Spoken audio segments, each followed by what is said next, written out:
नमस्कार, स्वागत है आपका द प्रिंट में। मैं हूं नीलम पांडे और आप देख रहे हैं हमारा साप्ताहिक program politics unfiltered with DK Singh, जहां राजनीति से जुड़े सवालों का जवाब दिया जाता है। पहले प्रश्न के साथ शुरुआत करना चाहूंगी, जो रंजीत पटेल का है। वो जानना चाहते हैं, आपको क्या लगता है परिसीमन डिलिमिटेशन का शहरी बनाम ग्रामीण भारत पर क्या असर पड़ेगा? सभी राज्यों के लिए जो 50% बढ़ोतरी के जरिए दक्षिण की चिंताओं को दूर करने के बाद, और साथ में बीजेपी का शहरी आधार भी है वो कहते हैं। और फिर वो बात करते हैं बेंगलोर इलाके की, चेवेल्ला। इसलिए वो कहते हैं निष्पक्ष परिसीमन में भी बीजेपी को अपने आप फायदा होगा। और अगर जानबूझकर जेरीमैंडरिंग का इस्तेमाल किया जाता है, तो आपको क्या लगता है इससे भविष्य में अगले 25 सालों के लिए बीजेपी कैसे मजबूत होगी?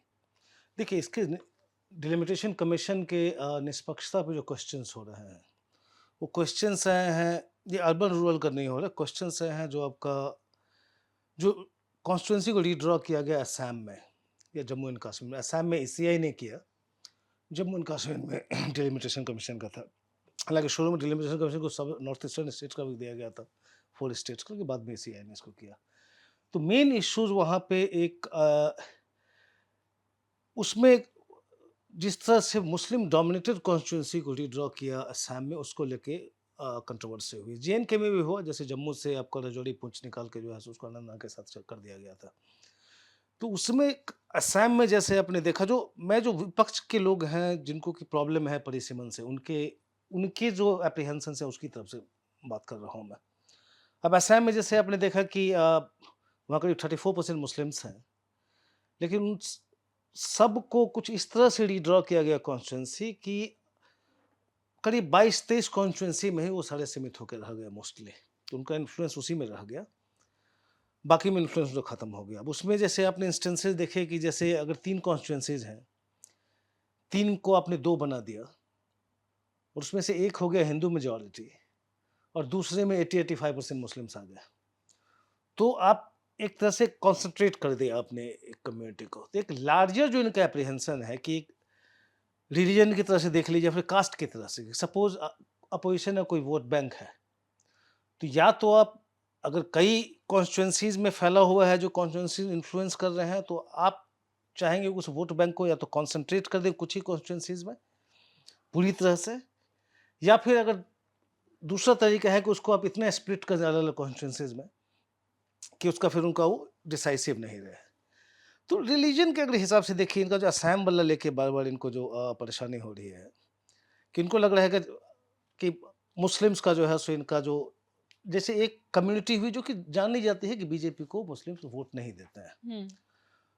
तो इनका एप्रीहेंशन है कि उस वोट बैंक को अपोजिशन का जो है उसको स्प्लिट करने की कोशिश की जाएगी, या फिर कहीं कहीं पे फिर साथ में जैसे कि असम में हो वैसे कर सकता है। अब कंट्री में देखिए अभी करीब 67 कॉन्स्टिट्यूंसीज हैं इंडिया में, जो कि लोकसभा कॉन्स्टिट्यूंसीज, जिसमें करीब 20% टू 40% का आपका मुस्लिम पॉपुलेशन है। हम्म। और करीब 29 कॉन्स्टिट्यूंसीज हैं जिसमें करीब 40% से एबव है उनका, जो कि डिसाइसिव आप कह सकते हैं। 40% से एबव हुआ तो उसमें उनका कॉन्सेंट्रेशन है।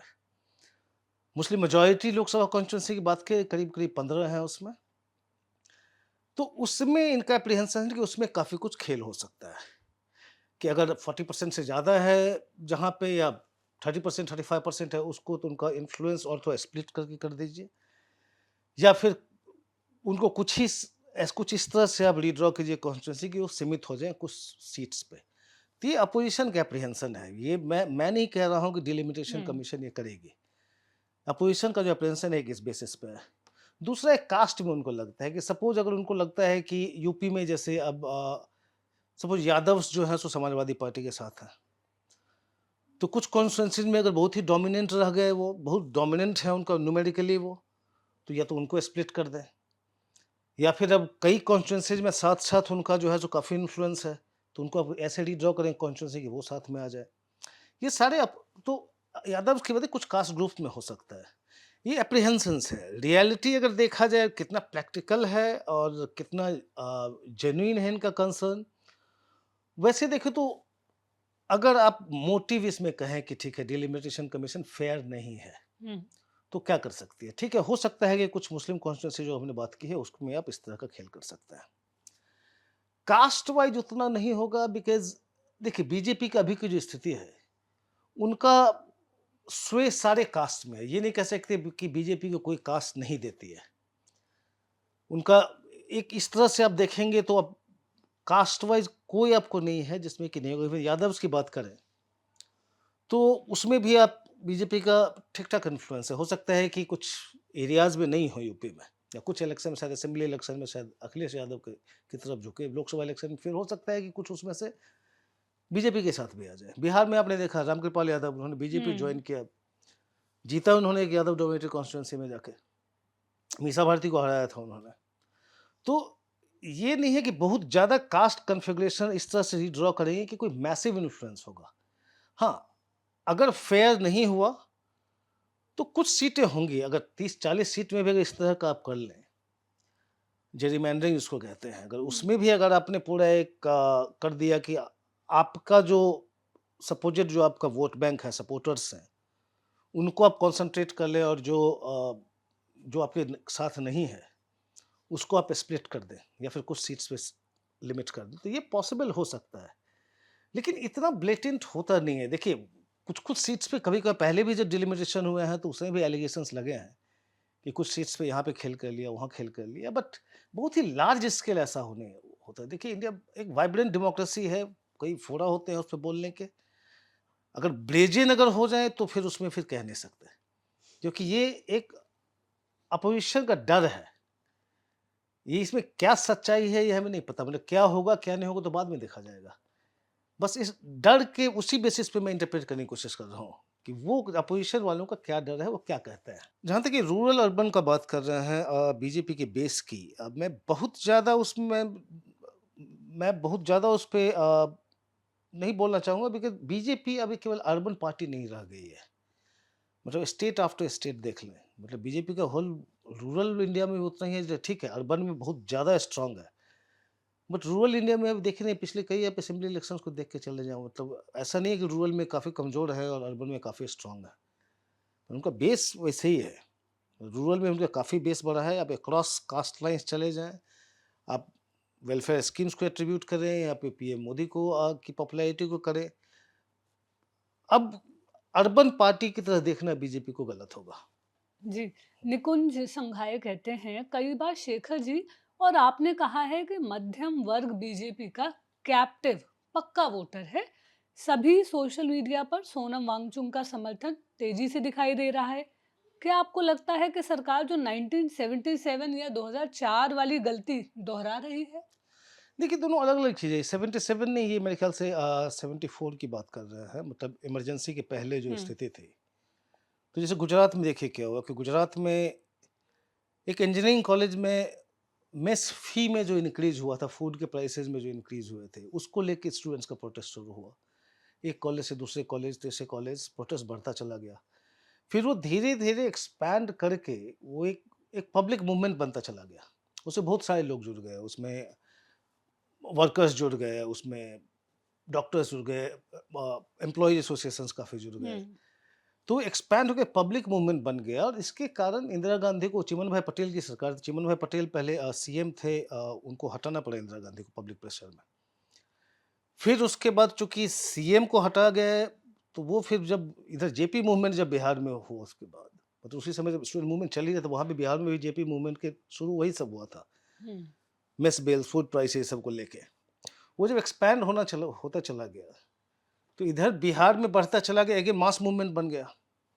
गुजरात में जब चीफ मिनिस्टर चले गए, उसके बाद फिर से इतना प्रोटेस्ट फिर बढ़ गया कि फिर वो सारे जाके एमएलएज का रेजिग्नेशन करवाने लगे कि इतना प्रेशर करते एमएलएज रिजाइन कर लेगा। फाइनली गुजरात की असेंबली को डिसॉल्व करना पड़ा उस प्रेशर में आके।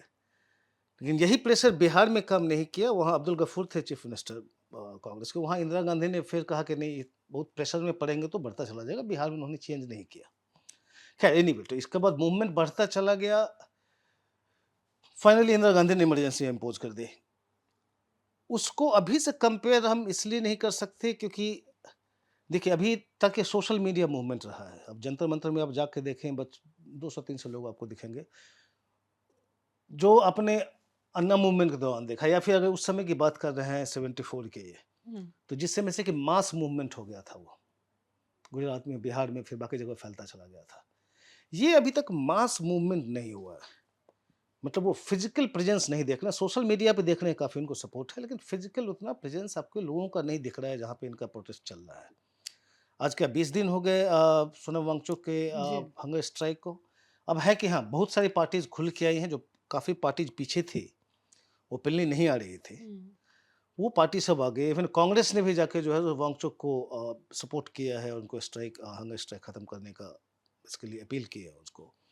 कई फ़िल्म स्टार्स आ गए, उन्होंने ओपनली सपोर्ट कर दिया है, आम आदमी पार्टी, समाजवादी पार्टी, बहुत सारी पार्टी ने सपोर्ट कर दिया। तो अब फिर से इनका बिल्डअप होना शुरू हो गया है। लेकिन 74 से इसको कंपेयर नहीं कर सकते, बिकॉज़ अभी भी ये मास मूवमेंट नहीं बना है। ये mass movement in the sense कि आप कोई डेमोंस्ट्रेशन, प्रोटेस्ट, रोड्स पे, जंतर मंतर के बियॉन्ड आपको कहीं नहीं दिख रहा है। तो ये अंतर है। लेकिन जैसा प्रकाश राज, जो लास्ट सैटरडे को प्रकाश राज आए थे जंतर मंतर, हम्म, तो उनका मैं स्पीच सुन रहा था वहाँ पे। वो कह रहे थे कि देखिए, सारी सरकारी ऐसे ही होती है।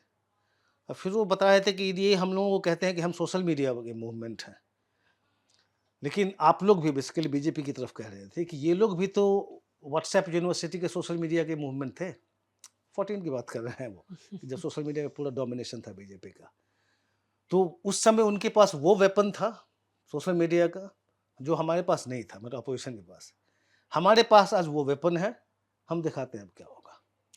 तो ये सोशल मीडिया एक्चुअली कितना ट्रांसलेट करेगी फर्दर प्रोटेस्ट में, या बीजेपी के खिलाफ कितना आगे जाएगी, ये देखना पड़ेगा।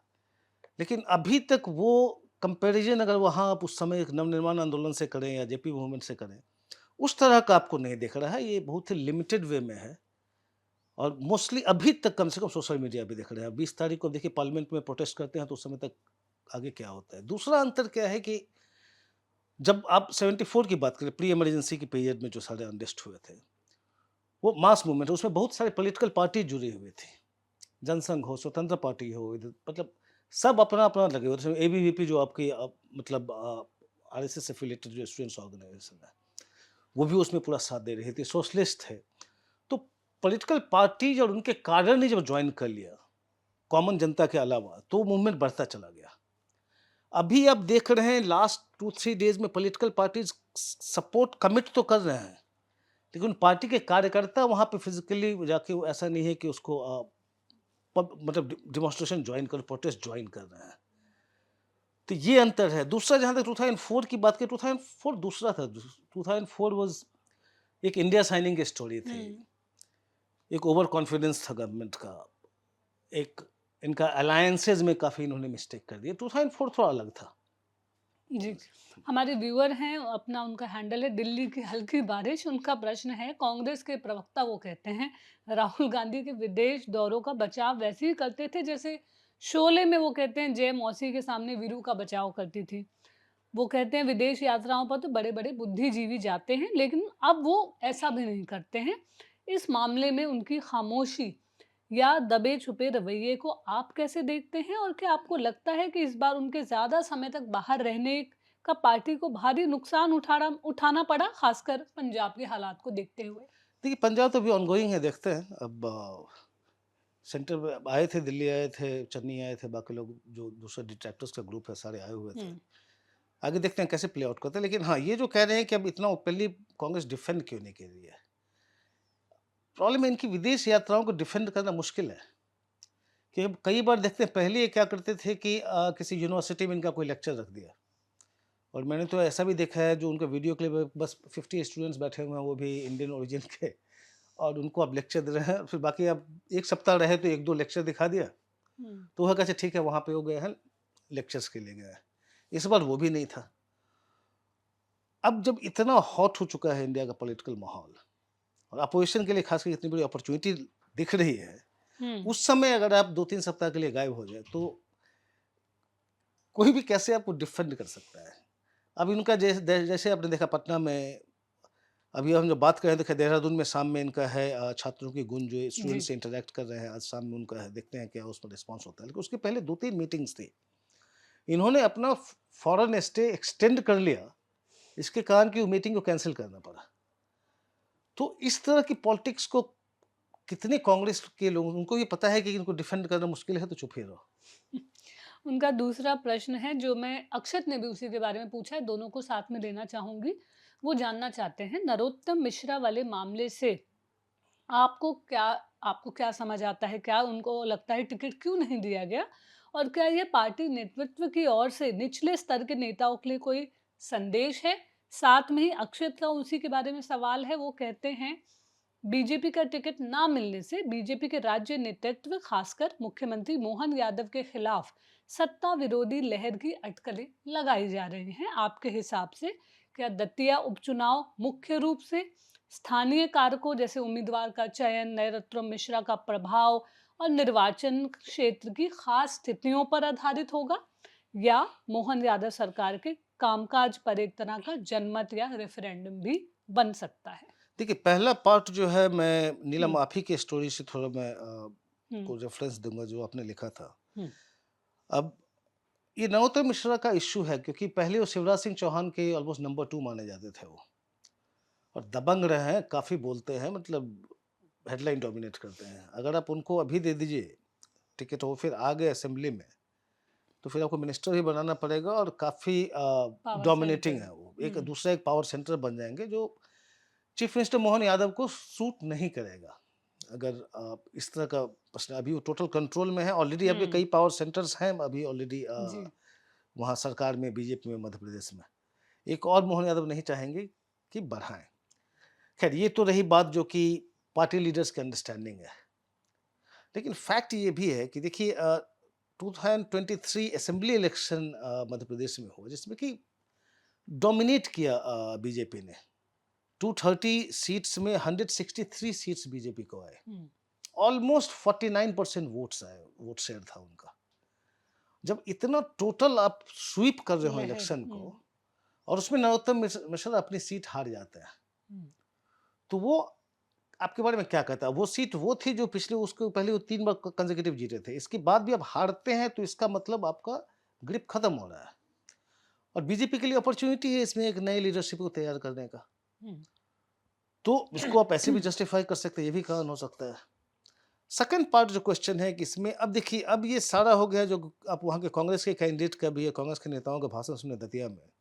अब कांग्रेस के बहुत सारे नेता, उनको बहुत सिंपैथी हो गई नरोत्तम मिश्रा से, कि देखिए नरोत्तम मिश्रा के साथ बीजेपी ने बहुत बुरा किया है, नेचुरली फॉर ऑब्वियस रीजंस। और अभी वो कह रहे हैं कि मोहन यादव पे वो नहीं होगा गवर्नमेंट पे। हालांकि आप अगर हार जाओ तो केवल नरोत्तम मिश्रा पे नहीं बनते। देखिए, मोहन यादव भी अभी फाइटिंग लाइन में है। वो जो एक बहुत बड़ा जो एक स्कैंडल चल रहा है कि जितनी ज़मीनें उन्होंने उज्जैन खरीदी में। है, उनकी उनकी फैमिली ने, तो ऑलरेडी वो प्रेशर में है, तो हारना वो नहीं चाहेंगे। लेकिन वो इशू अभी नहीं है दतिया में। अभी दतिया में है कि नरोत्तम मिश्रा क्या जिता पाते हैं, या फिर उनके समर्थक जो कि हाईवे ब्लॉक कर दिए थे उनको टिकट डिनाई करने के कारण, वो बीजेपी के साथ जाते हैं, हम्म। या फिर वो वोट स्प्लिट होता है, वो हराते हैं।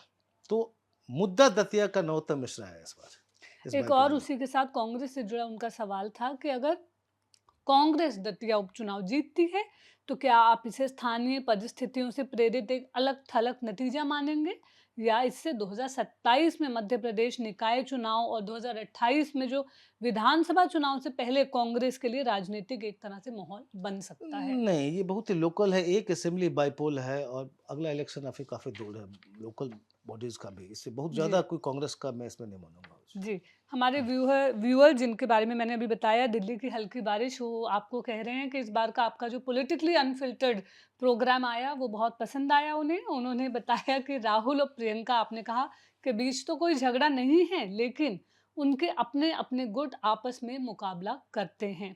अब जब उन्हें यूपी और असम जैसे मिशन पर भेजा जा रहा है जिनमें हार लगभग तय है, तो वो कहते हैं मुझे यकीन है कि उन्हें इस बात का भी पता होगा कि वह इस बारे में कुछ कर रही हैं या चुपचाप अपनी ताकत बढ़ा रही हैं। जैसा कि वो कहते हैं, अक्सर कहा जाता है कांग्रेस के 4 में से 3 सीएम रेवंत को छोड़कर राहुल के बजाय प्रियंका के करीब हैं। देखिए, इस पे मैं कमेंट नहीं करूँगा, बट बहुत छोटा-सा मेरा जवाब है कि वो अभी ऐसा कुछ नहीं कर रही हैं। तो वो जो, और अभी हमारे हुँ। पास कोई एविडेंस नहीं है कहने के लिए कि उनकी कोई राइवलरी चल रही है। हुँ। अब कुछ हो रहा हो अंदर में, तो एटलीस्ट मुझे नहीं पता है क्या हो रहा है उसमें। संकल्प का भी हुँ। प्रश्न इसी से जुड़ा है। वो जानना चाहते हैं कि इस हफ्ते आपने एक बार फिर कांग्रेस में प्रियंका गांधी वाड्रा के लिए बड़ी भूमिका की वकालत की।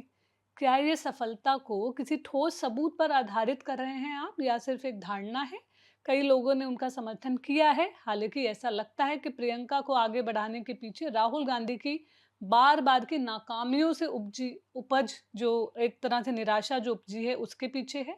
क्या आप पीछे मुड़कर हमें बता सकते हैं कि कैसे लगभग रिटायर हो चुके नरसिम्हा राव प्रधानमंत्री बने? साथ में ही वो जानना चाहते हैं कि एक तरह से जो डिलिमिटेशन का जो पूरा इश्यू चल रहा है, या सरकार के पास नई जनगणना के बाद चुनावी क्षेत्रों की सीमाओं को फिर से जो तय करने का अधिकार है, तो इतना हंगामा किस बात का हो रहा है? 815 चुनाव क्षेत्र बनाने के बजाय हम 543 चुनाव क्षेत्रों की सीमाओं में बदलाव देखेंगे क्या?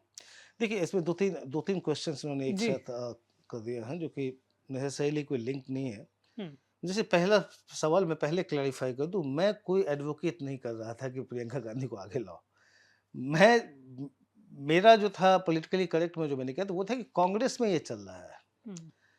तो कांग्रेस के लोग ये बात कर रहे हैं, तो मैं उस पे बात कर रहा था। मेरा अपना कोई इंटरेस्ट कोई रहे नहीं रहे, मुझे किसी भी पार्टी में मुझ पे कोई फ़र्क नहीं पड़ता। मैं एक कमेंटेटर हूँ, जो दिखता है मैं ब जनता को सुनाता हूँ। मतलब हुँ, बताता हूँ, मैं जर्नलिस्ट हूँ जो कहा जाता है। हुँ। प्रोफ़ेशनली मैं एक इन्फॉर्मेशन का एक्सेस है, तो जो मैं उसको रिले करता हूँ लोगों को। जी। तो मेरा अपना कोई स्टेक नहीं है। हाँ, उसमें ये सही बात है, वो जो एक कह रहे हैं कि क्या राहुल के फेल्योर के कारण लग रहा है, वो सही है एक्चुअली। जो कांग्रेस वालों से बात करी, वो है कि अब इतना कुछ देख लिया, कहीं कुछ पार्टी जा नहीं रही है, पार्टी नीचे ही चली जाती जा रही है। तो वो देख रहे हैं कुछ चेंज होना चाहिए। हुँ, तो मतलब जितने कांग्रेस वालों से बात करूँ, उनका वही है कि चूँकि कोई ज़रूरी नहीं है कि वो राहुल को डिसलाइक करते हो। मतलब बहुत सारे लाइक भी करते हैं, उनको सपोर्ट भी करते हैं, फिर भी उनको लगता है कि चूँकि चल नहीं रहा है, तो कुछ और एक्सपेरिमेंट देख लेते हैं। दूसरा, नरसिम्हा राव को तो ख़ैर काफ़ी कुछ लिखा जा चुका है। आपको याद होगा कि जब नरसिम्हा राव तो उनको लोकसभा टिकट भी डिनाई कर दिया था 91 में। अ, वो तो पैकिंग चल रही थी उनके यहाँ पे, अपनी किताबें और तो भेज चुके थे वो ऑलरेडी हैदराबाद। हुँ, तो दिल्ली छोड़ के जाने की तैयारी कर रहे थे। उसी समय फर्स्ट फ़ेज़ की पोलिंग हुई लोकसभा की। अ, राजीव गांधी उसके बाद पोलिंग के फर्स्ट फ़ेज़ के बाद ही जो है सो वो मारे उनका मारे गए वो, असैसिनेशन हुआ। तो उसके बाद जो एक है काफ़ी लिखा है, जो उसको मैं रिपीट कर दूँ थोड़ा-सा ब्रीफ में, कि उसके बाद कांग्रेस वर्किंग कमेटी की मीटिंग हुई। अब उसमें जो है सो अब उन ये लोग चाह रहे थे कि सोनिया गांधी टेक ओवर करे, सोनिया गांधी ने मना कर दिया नेचुरली, बट वो ग्रीव कर रही थी उस समय, उनको पॉलिटिक्स में कोई इरादा नहीं था। फिर कंसल्टेशन होना शुरू हो गया। तो उसमें नटवर सिंह जो कहते हैं, उनके अकाउंट थोड़े से अलग-अलग हैं। अब नटवर सिंह जैसे कहते हैं कि उस समय क्या हुआ था कि ये पीएन हक्सर, एमएल फतेहदार, इन लोगों की मीटिंग हुई थी सोनिया गांधी से, जिसमें फाइनली पीएन हक्सर का शायद ये था रिकमेंडेशन था। नटवर सिंह कहते हैं कि आप शंकर दयाल शर्मा जो समय वाइस प्रेसिडेंट थे, उनको आप ऑफर करो प्राइम मिनिस्टरशिप। हुँ, तो अरुणा आसफ अली और नटवर सिंह गए शंकर दयाल शर्मा के पास में, और शंकर दयाल शर्मा ने मना कर दिया कि मेरा काफ़ी एडवांस्ड एज है और मैं मतलब हेल्थ ठीक नहीं है, तो काफ़ी जिम्मेवारियां होती है प्राइम मिनिस्टर की, मैं नहीं ले सकता। तो फिर वो लौट के आए, फिर सेकंड चॉइस नरसिम्हा राव बने, वो फर्स्ट चॉइस नहीं थे सोनिया गांधी के। ये नटवर सिंह का जो है मतलब उन्होंने अपनी ऑटोबायोग्राफी में लिखा है। इस पे काफ़ी लोग अलग अलग काफ़ी कुछ बोलते रहते हैं। खैर एनीवे, मतलब उस पे सब में जाऊँ काफ़ी लंबा हो जाएगा। थर्ड पार्ट जो है इनके क्वेश्चन का, हुँ। कि डिलिमिटेशन का प्रॉब्लम क्या है, कि अभी सीट 543 बढ़े में ना क्यों बढ़े। नहीं हो हुँ, सकता? ये क्वेश्चन उसमें देखिए है क्या, अगर सेंसस के बाद अब करेंगे डिलिमिटेशन, हुँ। फिर वो पॉपुलेशन बेस्ड हो जाएगा। जी, विपक्ष की जो कंसर्न्स हैं उसकी बात कर रहे हाँ, हैं। तो ये विपक्ष का कंसर्न जो डिलिमिटेशन पे है कि फेयर नहीं होगा, इसलिए डिलिमिटेशन नहीं होने देना चाह रहे हैं वो अभी। हुँ, विपक्ष का वो दूसरा स्टैंड है कि आप अभी आपको वुमेन्स रिजर्वेशन रोल आउट करने हो, अभी 543 में कर लो। आप अभी डिलिमिटेशन करने की क्या ज़रूरत है? हुँ, तो ये जो संकल्प कह रहे हैं उनका, वो सही है कि 543 में होगा तो क्या प्रॉब्लम है, लेकिन 543 में जब आप करेंगे, अब सेंसस के बाद होगा। सेंसस के बाद होगा तो फिर आपका वो पॉपुलेशन बेस्ड डिलिमिटेशन करना पड़ेगा। हुँ, और जब पॉपुलेशन बेस्ड करेंगे तो फिर आपको साउथ इंडिया में काफ़ी आपका प्रोटेस्ट होना शुरू हो जाएगा, कि शुरू से ही जो अपोज कर रहे हैं साउथ इंडिया से, कि हमने पॉपुलेशन प्लानिंग हमने बेटर की तो इसलिए हमारा नंबर कम हो गया है। लेकिन इसका पनिशमेंट हमें क्यों मिलेगी, हमारी सीट कम हो जाएगी अगर आप सारा पॉपुलेशन की बेस पे डिलिमिटेशन करेंगे तो।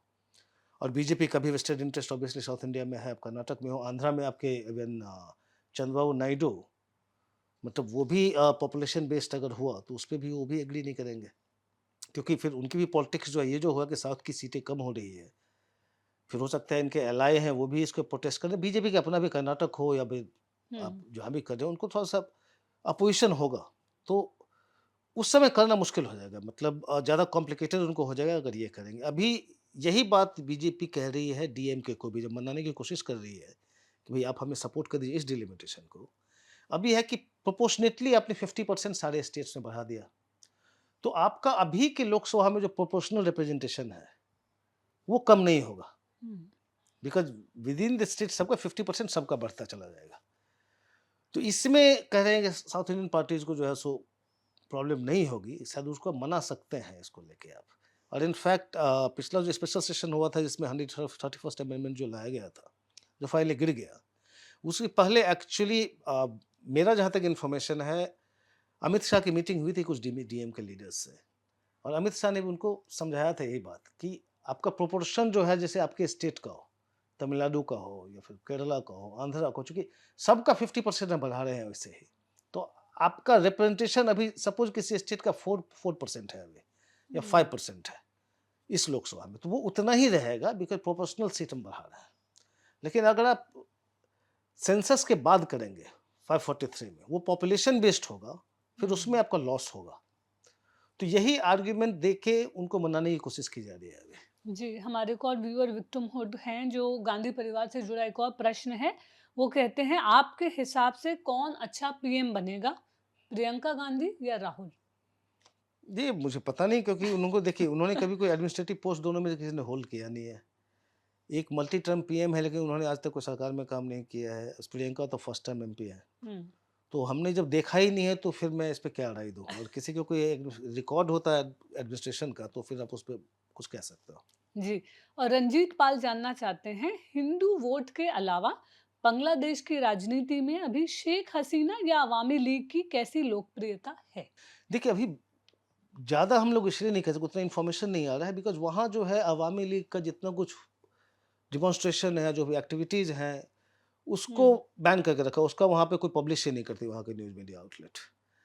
तो कितना ग्राउंड पे अभी उनका इम्पैक्ट है, कितना इन्फ्लुएंस बचा हो इस पे, या लोग डिsillusioned होके छोड़ रहे हैं या अभी भी हैं, ये हमारे पास कोई फीडबैक है नहीं, मतलब उस तरह की रिपोर्टिंग होती भी नहीं वहाँ पे अभी अब।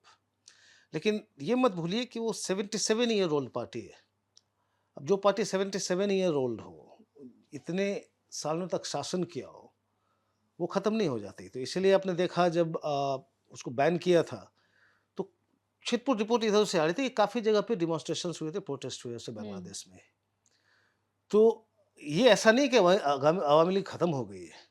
इतनी पुरानी पार्टी, इतने लंबे समय तक शासन कर वहाँ पे है। लेकिन कितना एक्टिव है, कितना स्ट्रॉन्ग है, इसका हमें अनफॉर्चुनेटली उसका अब तक फीडबैक नहीं मिल रहा है अभी तक। जी, एक आखिरी प्रश्न पूछना चाहूँगी। रूफ 007 हमारे व्यूअर हैं। वो कहते हैं टीवी डिबेट में चैनल चाहे कोई भी हो, हमें वही एक्सपर्ट चेहरे क्यों दिखाई देते हैं? देश में सैकड़ों सीनियर पत्रकार, पॉलिसी एक्सपर्ट, कमेंटेटर हैं, तो चैनल कुछ गिने-चुने लोगों को ही क्यों बुलाते रहते हैं? राजनीतिक पार्टियां तो अपने प्रवक्ता भेजती हैं, लेकिन वो कहते हैं इन तथाकथित स्वतंत्र एक्सपर्ट्स को कौन चुनता है? ज़रूर जवाब दीजिए। देखिए, इस पे एक्चुअली मैं जवाब नहीं देना चाहूँगा। अगर आप मुझे चाह रहे हैं कि मैं चैनल से लड़ूँ, उनका अपना चॉइस है, उनको जो लगता है कि सही एक्सपर्ट है उसको लाते हैं। इस जी। पे मैं कमेंट नहीं कर सकता हूँ उस जी, पर। हमारे व्यूअर्स के सारे प्रश्नों का जवाब देने के लिए बहुत-बहुत धन्यवाद। हम हाज़िर होंगे अगले सप्ताह नए प्रश्नों और जवाबों के साथ।